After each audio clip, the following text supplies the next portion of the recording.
Coming up on Life, Part 2, how to survive, even thrive, when bad things happen. And later, she took on Don Imus with strength and dignity. Rutgers women's basketball coach Vivian Stringer on mentoring the younger generation. Plus, inspiration from a former Mr. Big Bucks who found salvation behind the counter at Starbucks. All coming up on Life, Part 2. Major funding for Life Part 2 was provided by the Atlantic Philanthropies, engaging many to improve the lives of and achieve health and economic security for older adults. And by MetLife Foundation, celebrating the wisdom, talent, and experience of older adults. MetLife Foundation proudly supports Life Part 2.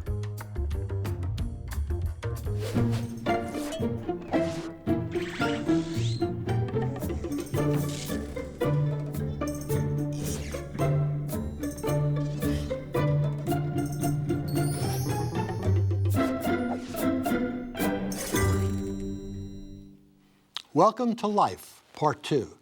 I'm Robert Lipsyte, and I am not a better person for having had cancer.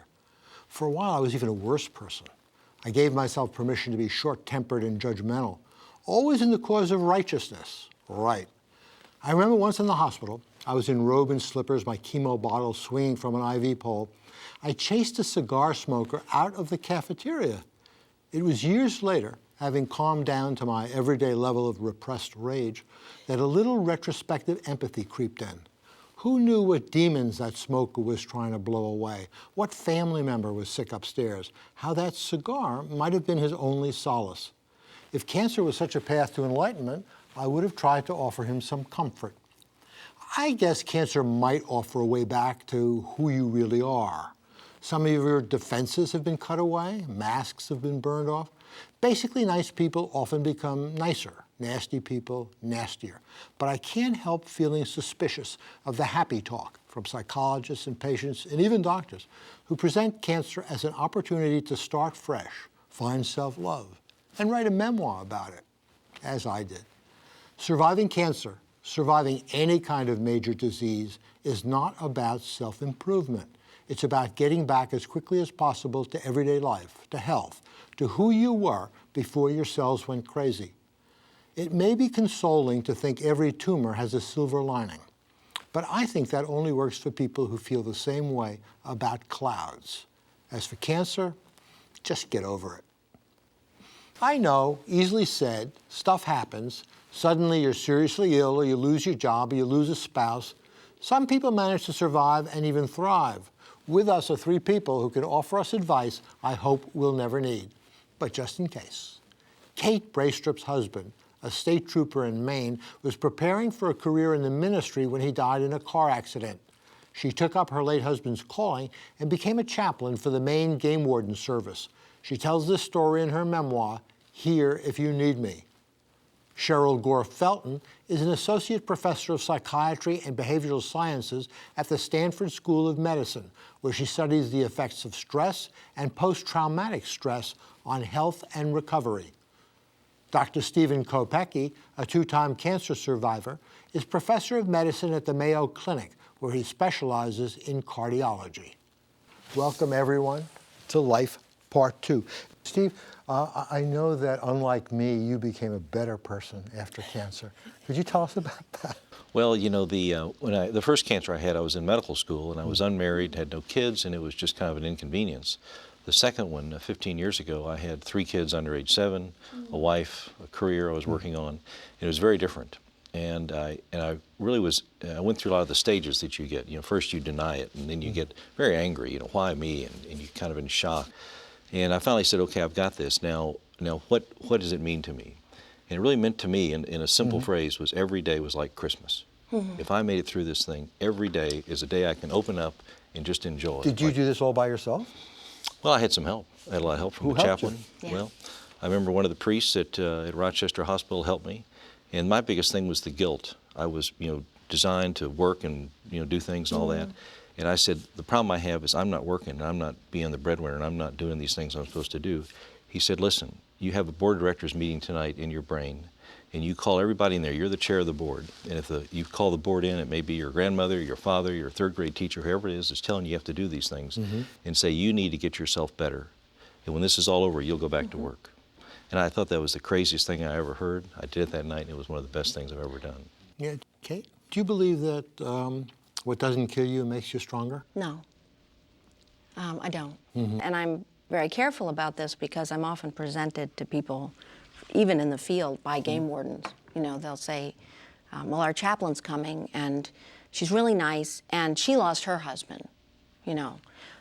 Which sometimes means I'll show up and the person will say, I'm so sorry about your husband. Okay, but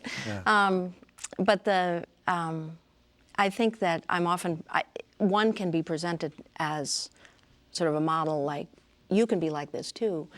And I am always very careful to tell people, yes, I lost my husband. I had 4 small children. You know, he died suddenly. But given that, there are law enforcement widows that I've met who their husband was murdered. They had a whole range of other things that were layered on top of just the straight loss that made, to me, looking at them, they were thriving, quote, just because they could get up out of bed in the morning and keep going. That was so impressive to me, given how much that they carried with them. Now, Cheryl, some people seem to recover from trauma, illness, abuse, loss of a loved one more easily, more quickly than others. Is there a profile or a set of characters? Is there a kind of person whom we know is going to bounce back faster? You know, that is the question, and it's the stuff that research is made of, and we are busily trying to find the answer to that. But what we do know is that it's probably a biological, a psychological, and a social framework in which we look at. So there's a biological component, genetics, predisposition, you know, those sorts of things. There's a psychological foundation and component that we know, factors such as attachment, you know, how you were raised, and social, what kind of support you have. You know, all of those things matter when one is faced with trauma. It's an amazing laundry list. I mean, you can't just look at somebody. No, and you say, certainly cannot. Yeah, but I mean, you look at a lot of people. Somebody is waiting by the water's edge with you while the game wardens are out, see if the kid fell through the ice and died or not. And being with the family, being with the father and mother, do you have a sense of whether these people are going to, you know, a hug is going to be enough, or there's going to be a big problem here? There are things that I find that I look at as signals of where they're going to go with this. And I actually define survival as coming back to the place where you can love again, where you can love more, ideally.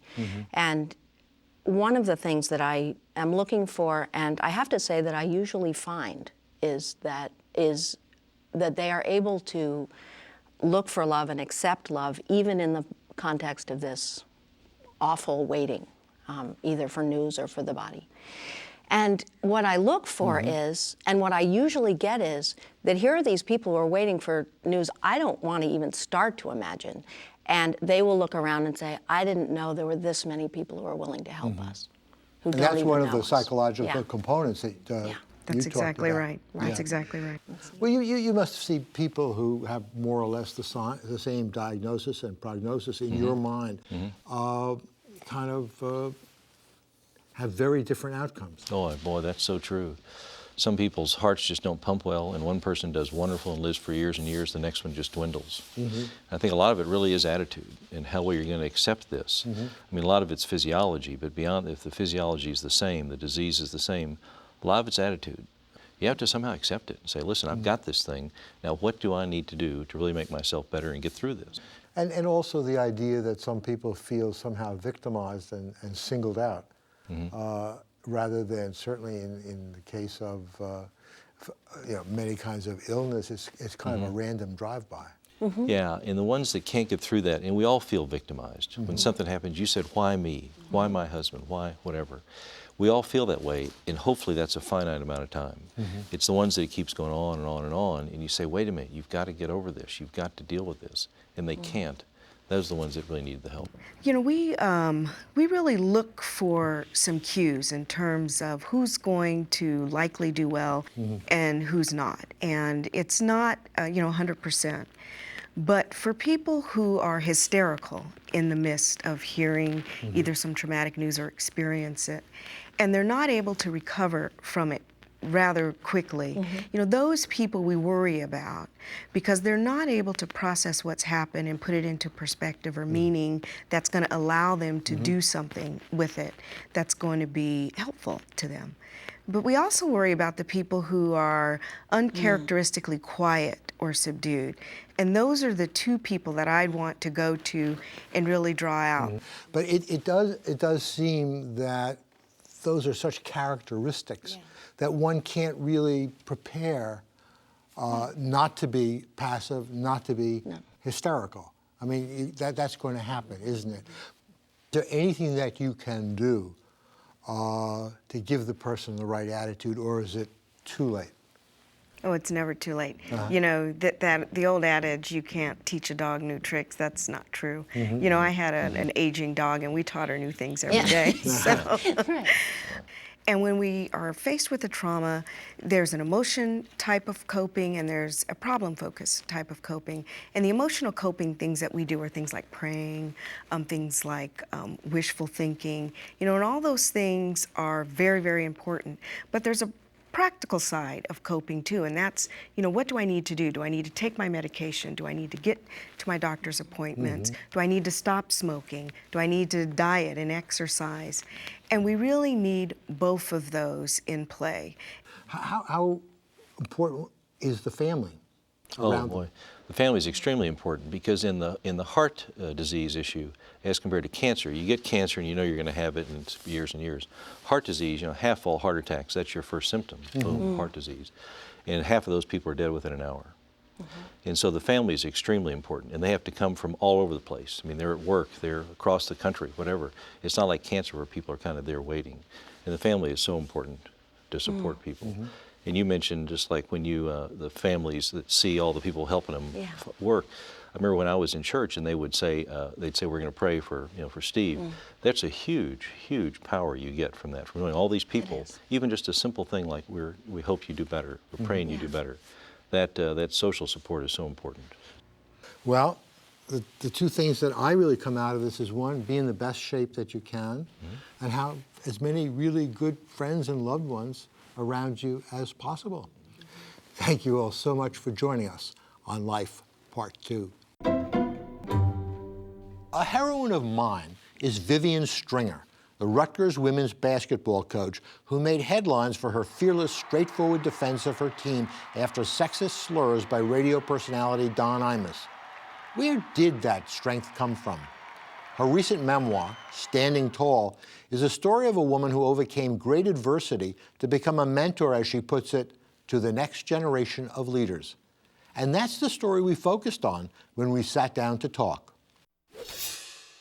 Vivian Stringer, welcome to Life Part 2. In Standing Tall, something that really touched me very deeply was when your husband died, leaving you with 3 children, one with special needs. It was the first time that you really understood what your mother had gone through, who was about the same age, in her 40s, when your dad died. Yeah, I never, we were all devastated as a family when we lost our father. Father was such a young man, and realizing that my mom was 45 or 6, but we were close to the same age. My father and my husband died on the same anniversary, Thanksgiving, 20 years apart. So that in itself is enough to never let you forget Thanksgiving. But having said that, my mom was such a strong woman because I never heard her cry. She never asked for anything. She just got another job, and she continued to keep the family together. And I just remember the real devastation and the very scared feeling that I had, and the feeling of inadequacy. Like I didn't know where anything was, and I'm thinking, but I had far more resources than what my mom did. And I just have the greatest appreciation for who she has been. And thank goodness I've been fortunate enough to always appreciate her and try to show her every opportunity that I've gotten. Yeah. It's interesting how some other coaches, male coaches, soon after your husband died, said, well, Vivian, you got to start dating again, Yeah, yeah. as if you ever have time. But what was your thought about that?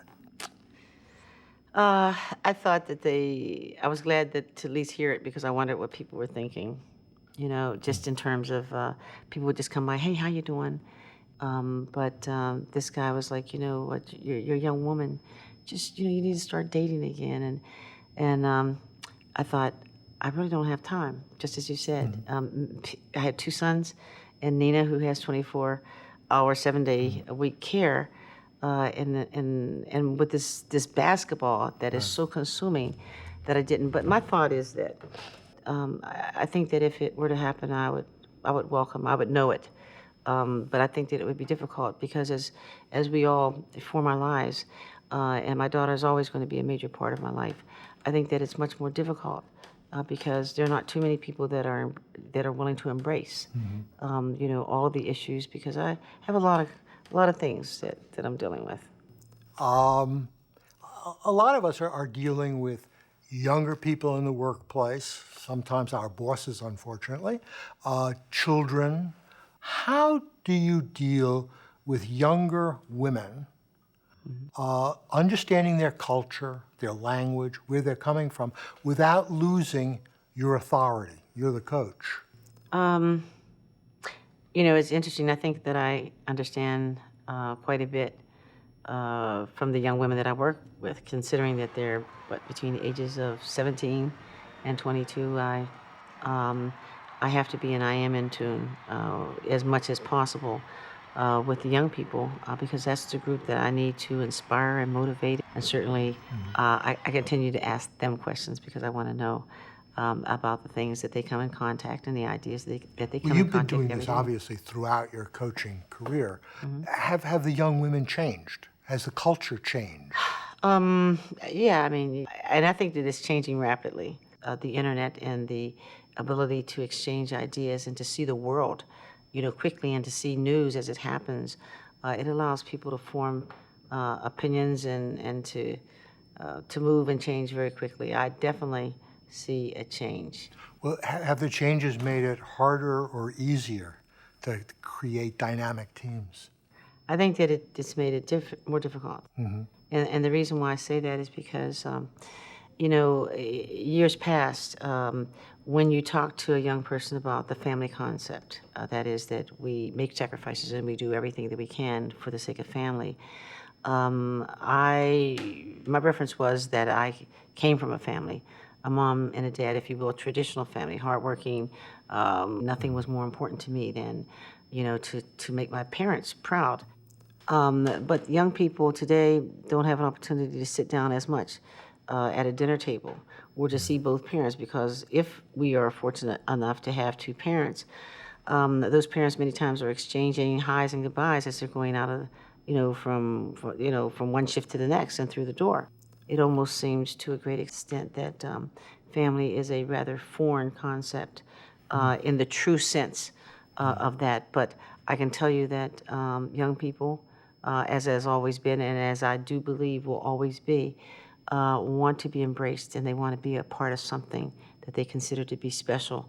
And once they understand how to truly give of themselves and commit, I think that is the greatest accomplishment and the greatest sense of pride that we all have. In a sense, I mean, one of your roles then is to create the team as family. Very much so. And yourself and your assistants as parent figures. Very much so. How do you give, you know, Vivian Stringer a timeout? Well, or can you? What I've tried to do in my life is try to be resilient, allow people to embrace me, and as well as I embrace them. But I'm also trying to be a little more wise. That is to prioritize the things that are really important. And what I've learned, if nothing else, is that a long time ago I had control of my life. I just didn't know it. I just kept moving, you know, and just moving as fast as I could. And now I'd like to just sort of reflect and try to dictate at least where my hours and what I'm going to spend my time on. You're getting wiser as you get older? I think so. What about physical energy? I mean, you're also in a kind of physical job. Certainly during practices, you're moving around. Do you have better moves? Are you? No, you know what? I stopped playing a long time ago. But what I do know is that if I were to exercise more, I'd have more energy. So this is an example. So? Okay, so here's an example of what we're talking about. I haven't done that because I've used an excuse. So I'll write a speech or I'll have something else. And so I'm sitting there and I'm frustrated with this because I have always been an extremely active person. But what I've decided is, you know what, guess what? I'm going to take time to eat the right foods because it will make you feel better. I'm going to take time to you exercise. haven't been up until now? No, I haven't done that. I should, not the way that I should. I mean, maybe better than most people. Was it being on this broadcast that woke you up? I mean, why are you thinking about this now? You look great. I mean, it's. Thank you. I want to have more energy because I've got to find 27 hours out of 24 a day. So in order to do that. So what are you going to do? I mean, if you do it right, what are you going to do? You know, the basic thing is not eating the salt and cutting out on the sugars and being more conscious of the kind of food that I eat. But you're in a hurry. You throw stuff in. I'm not. You know, I'm not one that eats a lot at all. In fact, I eat very little. It's just that if I'm writing a speech, it is 10:30, 11, 12 o'clock at night. I'm going to pick up. I'm going to eat something. You know what I mean? Just things that I shouldn't do. But I think that I've just been having so many things recently that it's spilling over and I can't get the rest that I need to get. Yeah. And I'm thinking, what the heck is going on? So that's okay. I'll stop for a second. And I think it's time for a timeout. Coach, thanks so much. It's for wonderful joining Life talking. Part 2. Thank you so much. Here's a very different survival story. Michael Gates Gill was born into the sort of privilege that usually guarantees conventional success. His father was the legendary New Yorker writer Brendan Gill. Michael attended Yale. He became a successful advertising executive. But in How Starbucks Saved My Life, he explains how he achieved his version of true happiness in a very unexpected way. Here's the small or tall version.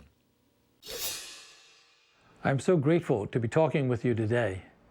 Having been diagnosed with a rare form of brain tumor, I now live with a new sense of gratitude for every magical moment of just being alive.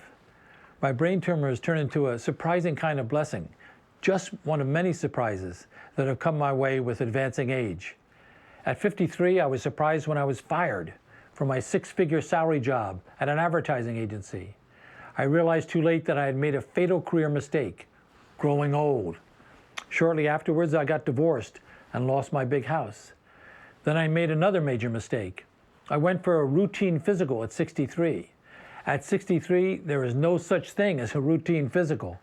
My doctor discovered that I had a rare form of brain tumor. Walking out of his office in a state of shock, I granted myself one last treat, a great cup of coffee. I went into a Starbucks. I happened to sit down next to a young African-American woman who was hoping to hire someone. She said, "Would you like a job?" Without thinking, I said yes. After a few weeks of cleaning toilets and mopping floors and serving coffee, I made a surprising discovery. Working hard with people of every age, race, and background to serve others, I was happier than I had ever been. Today, I live in a little attic apartment rather than a 25-room mansion. I have let go of the strain of maintaining a lot of heavy status stuff, a big job, a big house, even the pretense that I might live forever. By embracing the simple joys of serving coffee to others and the daily sense of how short life can be, I have now granted myself the greatest gift, the freedom to be me. I have discovered so late in life the surprising truth that every second is to be savored and enjoyed for itself, not for the stuff it can bring. Having lost so much external stuff, I have found a new kind of internal happiness. Today I live each moment with the deepest sense of gratitude and a new surprising joy I would never have imagined. Some strong thoughts to sip and savor, hot or cold. For now, that's it for Life, Part 2. Thanks for joining us. I'm Robert Lipsyte. See you next time, older and better. Are you ready for Life Part 2? Find information, inspiration, All I can tell you is getting old is not for sissies.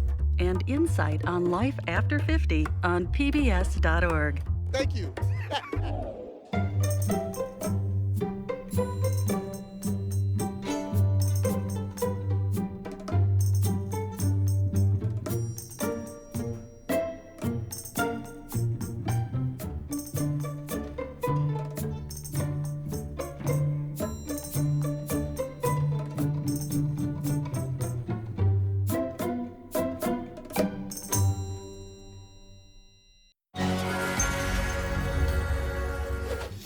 Major funding for Life Part 2 was provided by the Atlantic Philanthropies, engaging many to improve the lives of and achieve health and economic security for older adults.